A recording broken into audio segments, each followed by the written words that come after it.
Na ongezeko kubwa la uzito Zanzibar.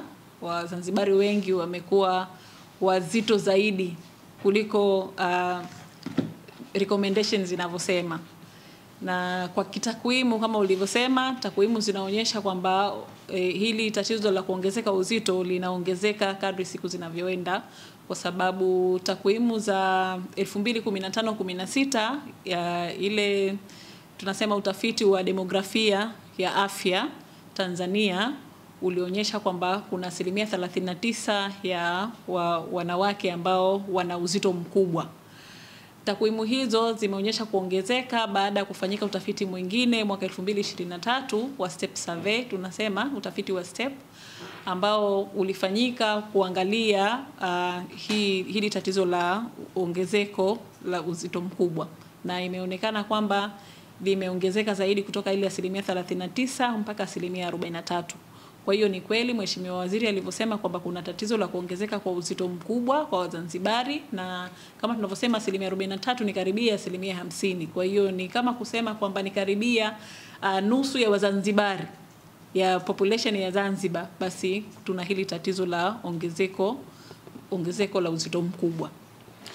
Na takwimu hizi si tu kuonyesha kwamba ni tatizo la kuongezeka kwa uzito, lakini pia takwimu zinaonyesha pia kuna matatizo mengi zaidi ya kilishe, kwa sababu hili tatizo la kuongezeka kwa uzito ni tatizo la kilishe. Na inaonekana kwamba sio tu kuongezeka kwa uzito, lakini pia kuna matatizo mengine ambayo yanatuathiri sisi Wazanzibari, kwa sababu moja kati ya tunasema kiashiria kinachoonyesha kwamba kuna uzito mkubwa basi ni lishe.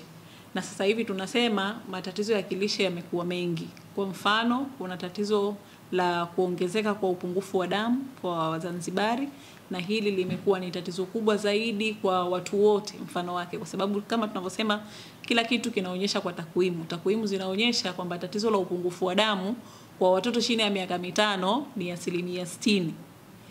Tatizo hili la upungufu wa damu kwa wanawake wenye umri wa kuzaa wa miaka 15 mpaka 49 ni 60.9.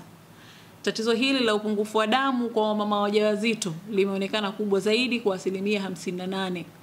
Tatizo hili la upungufu wa damu kwa watoto wenye tunasema wasichana au wavulana vijana balehe ni 45.7.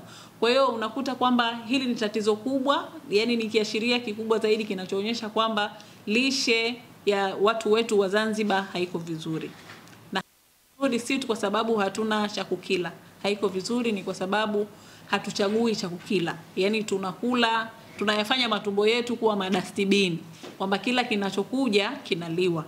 Kwa hiyo hilo ni tatizo kubwa, na hili tatizo la kuongezeka kwa uzito ni kubwa na ni baya zaidi, kwa sababu linapelekea kupata asilimia kubwa zaidi ya Wazanzibari ambao wana tatizo la tunasema hypertension, au kwa Kiswahili tunasema shindikizo la damu.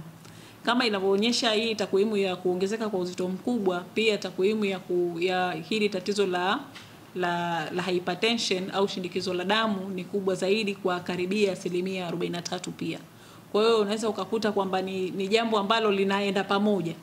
Na tatizo la kuongezeka kwa hili tatizo la hypertension au shindikizo la damu linasababishwa na hili tatizo la kuongezeka kwa uzito. Moja kati ya kiashiria au kisababishi kinachopelekea tatizo hili la shindikizo la damu, shindikizo kubwa la damu, basi ni uzito mkubwa. Kwa hiyo ni matatizo mengi ambayo yanakuja ni kwa sababu ya nini? Kwa sababu ya ulaji mbaya, tabia ya ulaji mbaya ambayo tunayo sana Wazanzibari tumekuwa tukipenda zaidi kula vyakula vya sukari, tunapenda zaidi kula vyakula vya mafuta. Sasa hivi ukiangalia hata wewe mwenyewe ukijitathmini kutoka asubuhi mpaka usiku, chakula gani umekula, basi utakuta asubuhi umekula wanga na mafuta, mchana umekula wanga na mafuta, usiku umekula wanga na mafuta. Kwa hiyo unakuta katika mlo wako wote kinachokuja zaidi kikubwa unachokila basi ni wanga na mafuta, ambapo mwisho wa siku uwanga ule na mafuta yale yanahifadhiwa kwenye mwili wako na yanabaki kuwa kama ni store, ni sehemu yako ya hifadhi, ambayo hiyo ndio inapelekea sasa kuwa na uzito mkubwa.